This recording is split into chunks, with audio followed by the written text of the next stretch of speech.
Hello, everybody, and thank you for joining us today at the One Mic Podcast. My name is Alberto. My name is Steven. Today we have Mr. Rossie with us. He is the founder of the ACT program. Thank you for joining us today, Mr. Rossie. Thank you for having me. Appreciate it. Yeah. Today's episode, it's actually our first episode, the pilot episode. Today's episode is called Make the First Step. And we're going to be discussing different ways to make the first step to build healthy relationships and just why healthy relationships are important in everyday lives. Okay, Mr. Rossie, so I have a question for you. How can individuals take the initiative to build meaningful relationships in their lives? Well, I think it always starts with the individual self. I think it's important that we, especially as men, but anybody, right, have an understanding of who they are, right, or who they're striving to be, and be authentic in your presentation to people about who you are, who you want them to see you as, right? Because sometimes we see ourselves one way, but outside, external people see us differently, right? And so the relationship-wise, it's hard to kind of make that connection sometimes because people, they already made an assumption about you. Yeah. Right, and so the assumptions, they're basing that upon whether they're going to approach you or not, engage you, or how they're going to talk to you, right? And so I think it's very important that we come across as our authentic selves in that discussion first. Yeah, actually, that's something I've been experiencing a lot lately in my just everyday life and then at work. The guys, just because, I look young and then I look like I'm... I don't know how young you think you look. Well, people tell me that I look 15, but... Okay. Yeah, like they treat me like, they call me the kid. They act like I don't know much of the trade. Mm-hmm. And then they slowly start to find out that, hey, I have a year and a half union experience and I can do these things. They're like, whoa, hold on. But it's because they look at my appearance first. They judge the book by its cover. So I've been having to deal with just finding ways to show them that I am able to do the job and get the job done without having somebody babysit me all day. It's pretty cool, actually. Yeah, so I mean, think about it. Whether you're talking about relationships, or at work, or just in whatever environment you're in life, right? I think it's important. Like I know when we were young, we used to use the word flossing, right? Yeah. Somebody who's flossing was somebody who wasn't being true to themselves. Yeah. Right? So when they're talking, they're lying, right? They're telling you stories, right? So I think it's important that we don't come across that way. You don't need to impress anyone, right, about who you are, right? So I think being confident in that and confident in who you are, right? Even if you don't speak, quote unquote, whatever that means, proper English, correct, right? So we try and we strive to code switch, right? And so when I'm in certain environments, I want to speak differently than I would do talking to my sons or talking to my friends, right? I think it's important that we understand our environment. We also understand and really, really, really be true to ourselves in that discussion and how we communicate that information to people, right? So when I'm talking to the mayor, I'm not talking to the mayor, but I talk to Mr. Lavelle or talk to you. I want you all, when everybody always sees my true self, but my language and my words may change to accommodate that environment. Yeah. Okay. And what about you, Steven? I feel like it's mostly about the way that you treat other people. Because, if you treat other people a certain way, then most people are going to have a certain perspective that you're going to be that way to everybody. And it's the same way if you treat yourself. You're, always mad and always angry, walking around pissed off. And I feel like other people are going to perceive that more from the way you are carrying yourself than the way you're actually acting. Because at home you could be a completely different person, but out you could, people could just think that maybe, he's a mad person, he's angry. Right. Don't talk to him. He might let off something. Right. Well, no, I think that's 100% legit. I think that's but also I think so. Our body language, where we carry ourselves, is very important. How we dress, right? Also, are you approachable, right? I used to get the comment all the time people didn't want to approach me, right? Or Mr. Rossie, not approachable, right? You look upset or you look whatever. A lot of times I'm just focusing on thinking or I'm just going about my daily business. So you're right, that perception is always there. But at the same time, you can't be so worried about how everybody sees you in that situation, right? As long as you're being appropriate, you're not acting in a way that's not suited for that environment, you can't really control what people think about you, right? You know how you're coming across the way you want to be seen. That's my main point, right?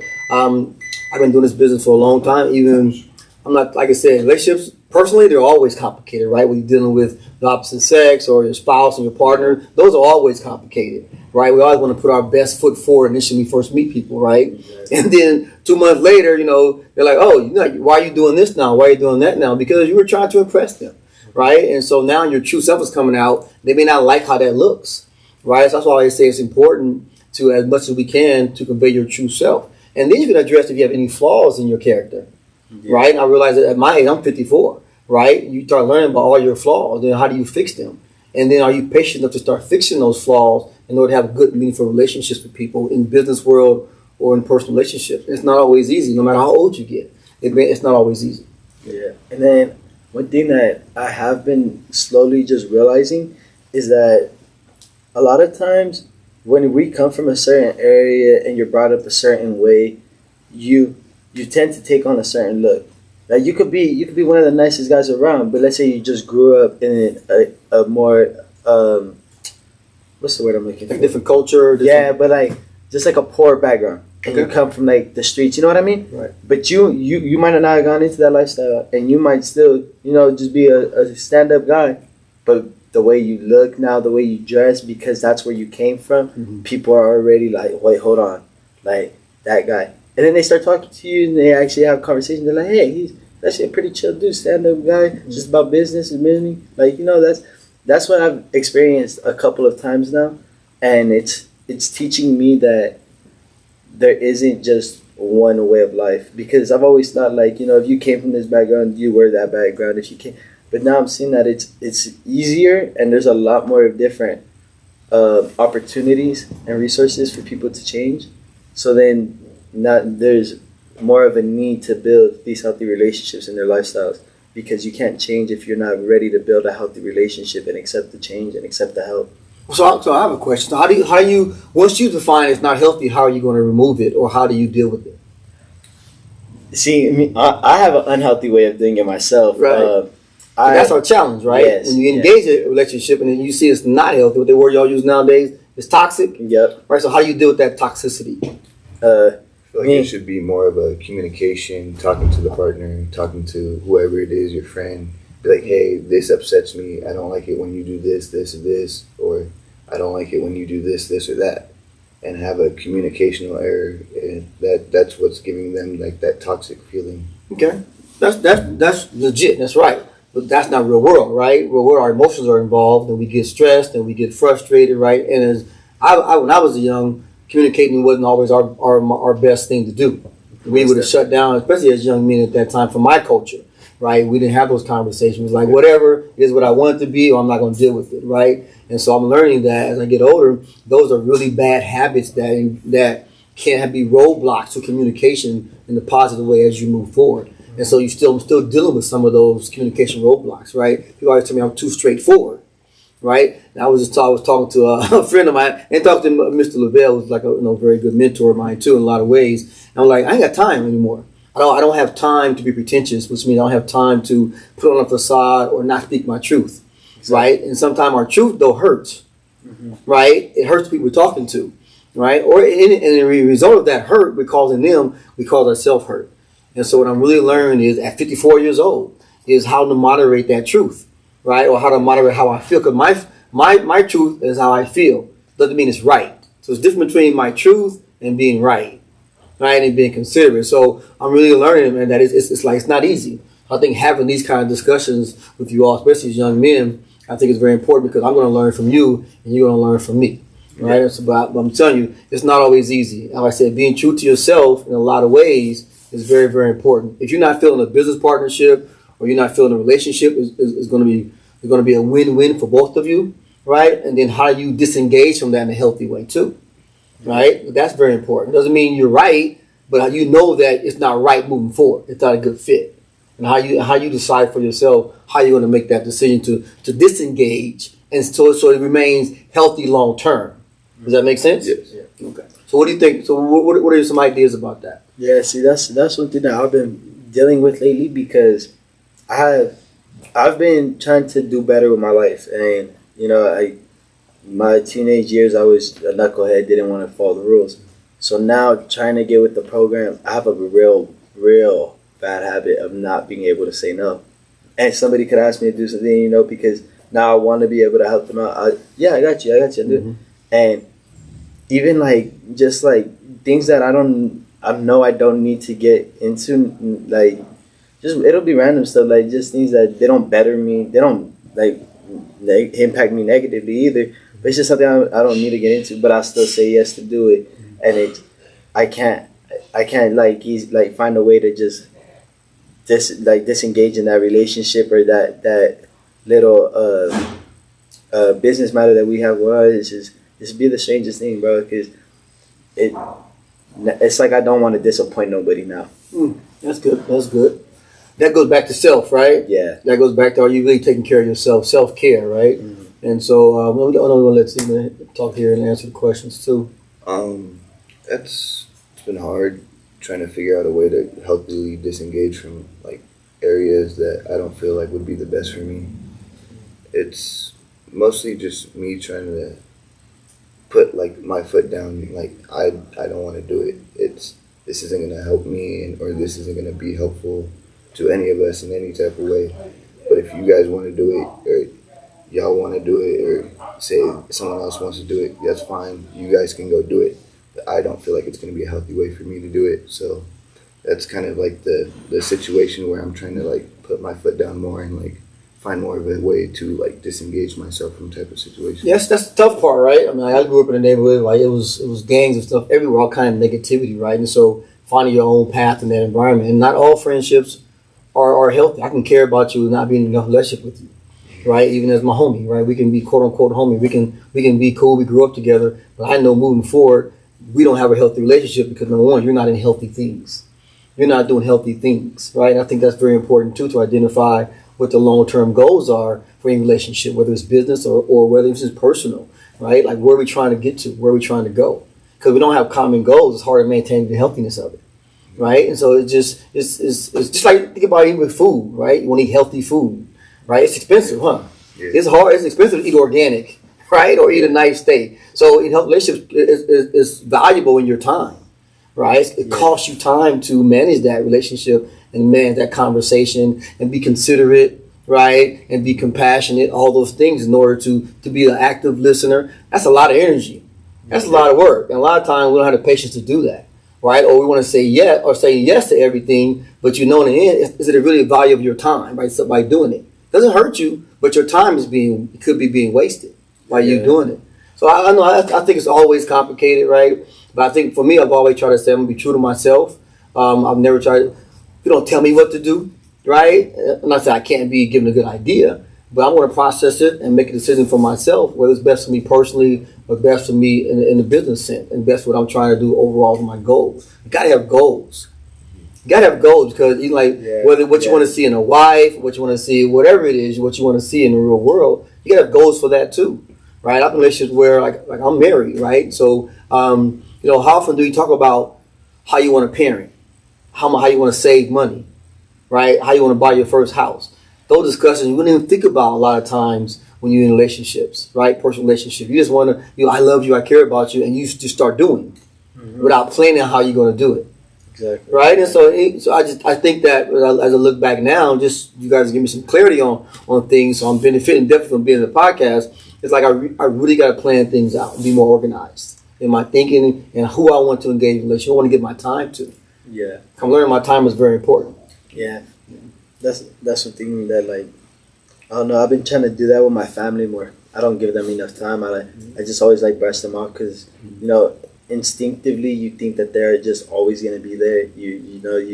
It's like muscle memory to, they're just there. And then it's getting to the point to where I'm always at work now. I'm never home. So I'm always thinking like, dang, when I am there with them now, I'm like, dang, like, okay, cool. I'm here with my family. I start enjoying their time more. I'm less irritated with them. I give them more of the time of day now, and it's actually becoming better for me because I'm understanding. Before I would be able to actually understand my parents, is to be able to actually have a conversation with them because we couldn't understand how we communicated. Mm-hmm. People communicate different ways, and the only way to build a healthy relationship is to understand how they communicate. So you guys don't get off on the wrong foot or deal with any boundaries or anything in the middle of it. And I've been learning to understand my parents more. They've been learning to understand me more, and our relationships have just been growing, and it's only improving positively. And I've noticed, and it's had me thinking like, why has it taken me this long to finally because building healthy relationships is easy when you want them. That's true. When you want them, right? You take that time and the patience. That's a good point, right? And so you're young. You figured it out early, so you're way ahead of me, Yeah. You're way ahead of me, right? And God so I bless think me those with- are valuable lessons. Those are valuable lessons. God luckily blessed me with people to take advice from and actually listen to. Yeah. And I think the person you're dealing with, their personality helps too, right? And so if that person is more willing to listen, more willing to be patient, also to redirect you in a positive way. All right. Sometimes, like I said, we be off base, right? And so having somebody who's a friend or whatever is going to say, hey, you know what? The way that came about, I didn't think that was productive or healthy. Maybe we can use different choice of words, right? That's good feedback, right? So I think how they do that, having that person who can do that for you and with you, right? I think that's a very important part of the process too. Yeah. And what ways does taking initiative to build a healthy relationship help bring like communities together?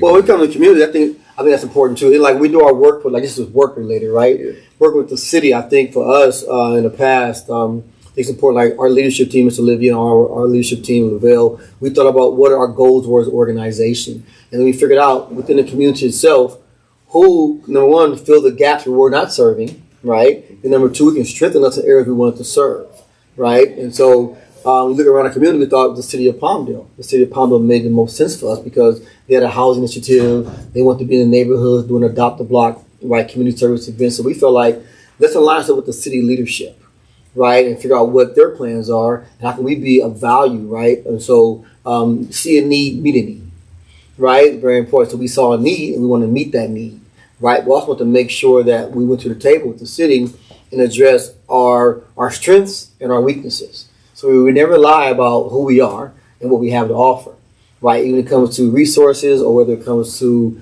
our experiences, right? And then the city can tell us as a partner in the relationship if they feel it's a good fit or not, right? So I think that's how we did that. And then from there, other nonprofits or community programs said, oh, we have a good fit for you. We can do this and that. And so I think for us, the struggle has been saying no, right? And we learned a long time we have to say no. Because sometimes people say, oh, yeah, that's good. We can partner with you. And you realize that they're not ready for that partnership yet. You're gonna be carrying 9% of that partnership in order to build that organization up, right? And it's okay. That's how we started, right? But you want to have value that's going to meet your need and expectation and your goal and not slow you down also. So you can support a partner. Doesn't necessarily mean they're going to be an equal partner moving forward. And what way did having healthy relationships make all that easier for you? You align common goals. So when you do that, like I said, this is almost our 20th year, right? And so it doesn't mean it was easy, right? It doesn't mean your partners don't have misalignments at some point during that relationship, right? But I think being committed to the process, being committed to respecting each other, right, and being committed to finding ways to help each other grow, I think is very, very important. And that's in personal life as well as in the business world. Right, but you also need to know what your resources are in the business world to really be successful. Right, don't overpromise. Yeah. And so we never overpromise. Right, even with you young people, we try not to overpromise. When we drop the ball and we fail, I'm the first to tell our staff we dropped the ball. We didn't do that well. So I think accountability is a big part of that too. Telling your partner, being a comment said, I messed up. Right, I messed up. We didn't do that well, or we're struggling. We need more help. And do you think if you didn't build healthy relationships, it would have been a lot harder for you? Do you think you would be here where you guys are? No, today? we wouldn't have got past the first year. Mm-hmm. Most businesses fail in the first restaurants in the first 6 months, but general nonprofits don't even get off the ground. There's so many nonprofits that have no value on paper that never really get started, right? And so I think it's important that we, once again, we try to be authentic to who we are. And so since I started the organization, it's a reflection of my personality in a lot of ways. In the beginning, when we first started, as we began to grow and we brought in more staff, I think it's now reflecting more of Mr. Lavelle and Miss Olivia's personality than it is of mine, right? Because they spend more time here with you all doing the work, right? And so I think that's what it should be. They do the work. They made the investment in relationships with you all, so therefore it should reflect who they are and their personality and their leadership styles. Yes. What are some common hurdles that you guys had to hop through to get to where you guys were now? Credibility. We had no credibility, right? We started out. We went to I was starting in the back of a church. I went to the pastor and some of my ideas, what we're trying to do, and what the problems were in the community, especially with young people, and how he had the facility and the the belief, right? He was a Christian, and so he was a pastor, and so he wanted to get second chance and help people. And so we pitched a proposal to him about how we could do that, and he was all for it. And so it was rough. Our first year was rough. It was rough. We pretty much took our students off the streets. And so when you do that, you have to be willing to accept people who they are and where they are. Mm-hmm. And so we had a lot of confrontations with people, not in the sense of fighting, but just trying to figure out who fit in the space, who fit in the building. And it taught us that not everyone is ready for what we have to offer, right? Because we want to help. And so you want to help people sometimes, you're willing to accept anything they want to provide you with, whether it's good or bad, to help them. But they're not ready to receive that help because they're in a whole different headspace. Their goals are not aligned with your goals. And so we have to really be sincere about saying no. And some people, you can't come into the program. That's what mental toughness is all about. It's supposed to be all about. See, we don't do as much so now, but initially it was about we're vetting everybody coming through the door. And who is not ready yet. If they're not ready, we're okay with saying you're not ready, try again in 3 or 4 months. See, we don't do a lot of that now, right? And that's okay too. But originally we had to in order to protect the growth of the organization and build credibility up in the organization. And when you guys first started, you said you guys were in the back end of a church. It was a beautiful church, don't get me wrong. Yeah. So right there off of 20th Street West and Avenue J, where Sizzler is, there's a church there. And right back in that church, there's this beautiful basketball gym. And that was 20 years ago, you said? It was 2007, so it's almost about 17, 18 years ago. Dang. 2007, and they had this beautiful facility called the Champion Center, which I love the name. And so I was running basketball. I started playing basketball in there with the youth pastor. That's how I met him. We started talking. We started doing midnight basketball leagues and running basketball games on Thursday nights with all these young men and women, gang members, and off the streets come and play basketball. But we had rules, we had structure, and they loved that because it was the one space in Illinois you can come and play basketball at. Couldn't wear hats, couldn't cuss. You had to follow all these rules, and the rules created a culture, a culture of learning and building relationships. So whether you came from this neighborhood or that neighborhood, you had to engage each other, right? You had to play on the same teams. You couldn't have all the divisiveness there, and it allowed us to meet people, young people, and say what their needs were. They were like, I don't have a job. I have a high school diploma. You talk about some really, really talented basketball players. I mean, really talented basketball players who just didn't have an outlet because they got somehow in life they got distracted. And so we started running midnight basketball league, which is Friday nights from 9 p.m. to 2 o'clock in the morning. Every Friday night, we ran basketball leagues. And the leagues would be packed. It was packed that night. Little kids running around. It was a great environment. And so from there, we built youth build. We started doing youth build program. Right, and from there we started doing more of what the community needed, and that's how we got started. We saw a need, the relationships building, health relationship building, and then we met that need. Dang! So that just goes to show that without healthy relationships, you can't get nowhere in life. Right, without credibility to the relationship. Yeah. Right, I think that we had to show young people that we were sincere about their development, and we sincerely cared about where they were. Right, and then when they made mistakes, some of them didn't make it. Some of them maybe went to jail or got off track. We still contacted them. We still called them. We still kept in touch. Right, and so that's a very important part of it. So I trust and believe in you whether you're in my program or not. That's the message we have to send. And for me, I know I need this, but just anybody else watching, what would you say are some good ways to make the first step in building a healthy relationship? First, number one, know you're worthy of that relationship. I like that. That's the first part, right? You have to know your value, know you're worthy.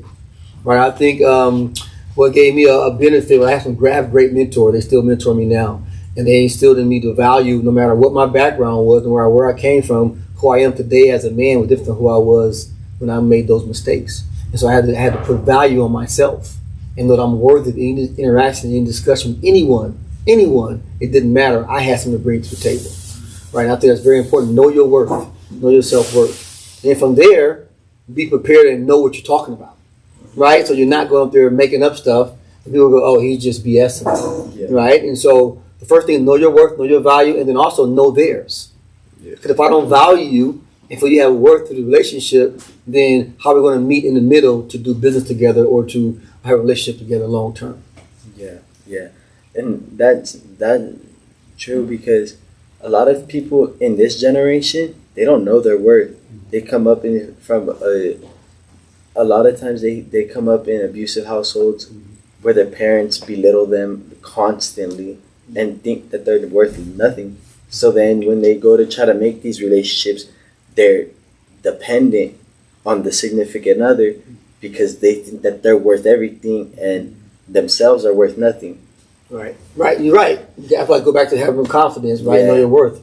And I think that's very important. And also, I think not overvaluing yourself either, right? And so it's to be grounded in that value of yourself, right? And also know that you have a lot to learn, right? No matter how old you are, I'm still learning today. I learn all the time, right? You have a lot to learn, and in order to build and grow a relationship, you have to continue to grow. I think sometimes, whether even like you're in a marriage or a relationship with somebody else, even a business, it becomes stagnant. It can become toxic, right? If you don't treat it like a rose, right? Yeah. And so with a rose, roses are very, very, very particular. Mm-hmm. If you don't water it, right, whatever you do what you got to do, it'll die. And sometimes when you cut it off the vine, it's going to die anyway. Exactly. So the best rose is the rose that's left on the bush, right, and then pruned off and understanding it's going to die. And so I know it's a symbol of love in the world, but is a rose really a reflection of love long term?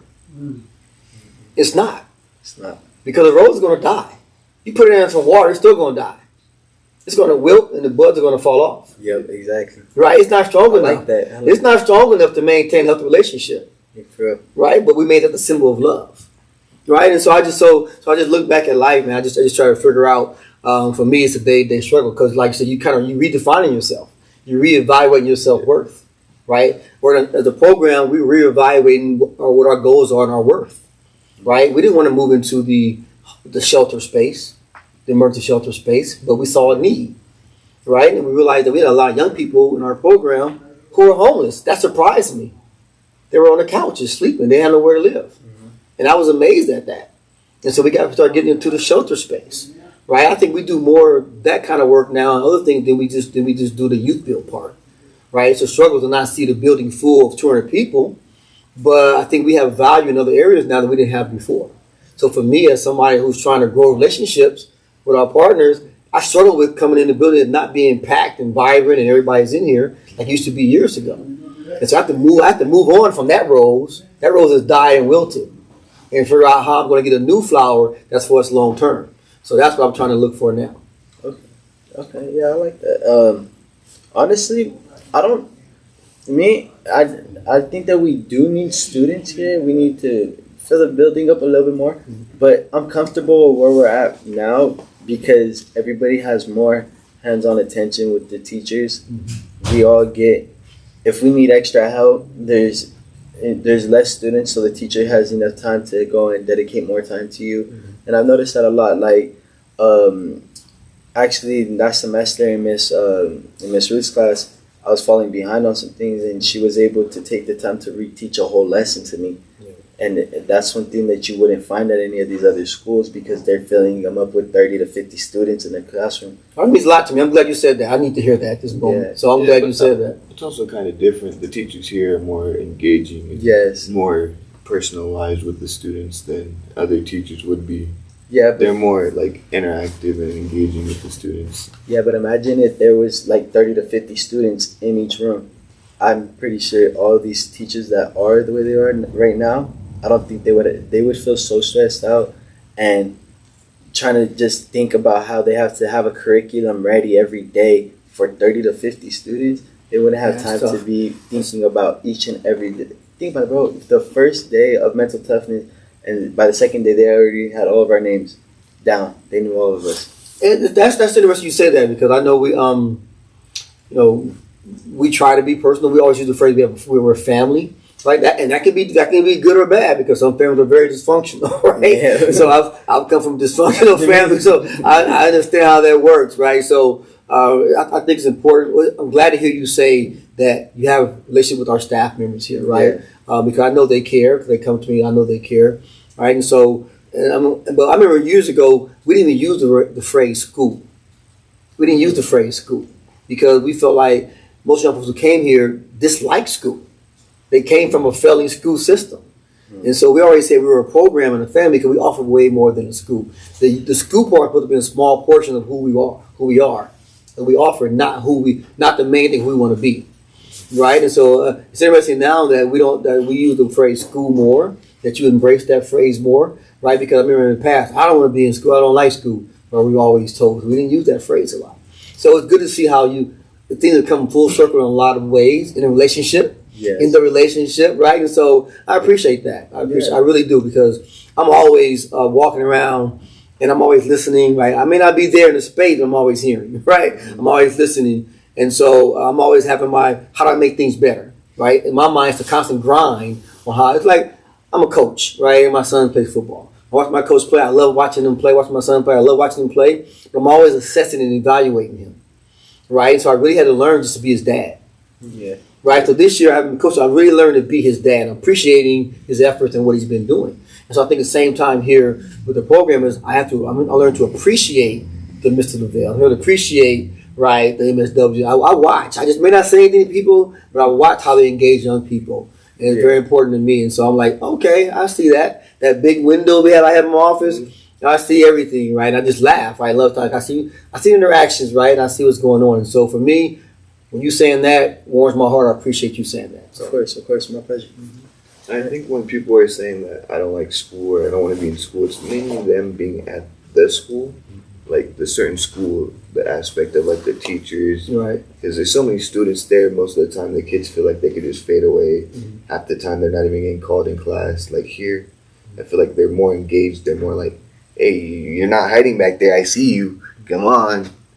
Or like, you're not going to stay in the classroom and try to hide out while everybody else is over here. Come on. Yeah. I mean, I love walking around, and then I like to joke around all the time. So I love people just, hey, Mr. Rossie, how's it going? And I know they know me. Right? I may not be as close as I would like to be because I'm just all over the place most of the time, like I used to be. I should be in the classroom doing a lot of work. So I missed that part because this is the relationship part here is what I love to do. I always tell Mr. Phil we got to bring 3D back, which is our kind of our male group, and I know it's hard for me to be consistent with it, so I'm working on being more consistent in areas of my life, right? And so I love to go, we all leave, we go camping for 3 or 4 days. We should love doing it. Every year we go camping for 3 or 4 days. Oh, yeah, it's just that. We used to go camping, right? We had played football, we played basketball. Actually, right? We used to have guys, we used to have LA people come, East LA people come with us. Oh. We didn't even know them. Students didn't even know each other.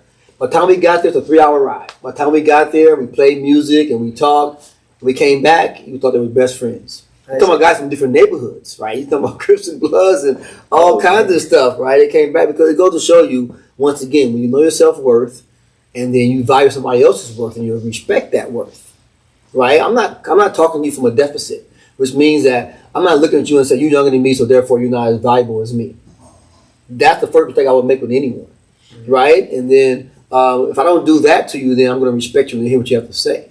Right now, at a certain point, I have to say, well, I am quote unquote in charge of the program. I have to make an executive decision. Doesn't mean as a person I think I'm better than you. Right? I think that's the important part we have to convey in a relationship. I think a lot of times, whether you're in a partnership or even in one with your spouse or your marriage or whatever you're in, sometimes those scales get unbalanced. And you start appreciating each other for what they brought to the table. So their worth to you wasn't what it was because you don't see it anymore. Right, and so I think that's the hard part. How do you continue to see and respect and appreciate what they bring to the table and who they are? I think that's the struggle as you get longer and longer in a relationship, right? Yeah. Whether it's in a business relationship or a personal relationship, it's hard to continue to see the worth in that person if you're not constantly growing it every single day. When you start growing it and start working on everything else, like if I talk to Lavelle every day, like I'll text him and say, Mr. Lavelle, I appreciate you. You my brother. He does to me. That means a lot to me when someone does that, right? And so a lot of times I do it to my community partners. Hey, thank you for doing the work you do for us, right? Because I want them to know I appreciate them, right? Now, am I really good at it? No, I need to be much better at it, especially personally, in my personal relationship, personal life, right? But when you find that special partnership and you know it's going to be long term and get a healthy relationship, make sure you give it the attention it deserves in order for it to grow long term. All right, Ms. Rossie, I appreciate you coming on here with us. Thanks for having me. Yeah. I said that this episode was a success. It was really fun having you on today. Well, I appreciate it. Well, you're already successful, so you just build on top of that, right? Yeah, you know it. There you go. Appreciate that.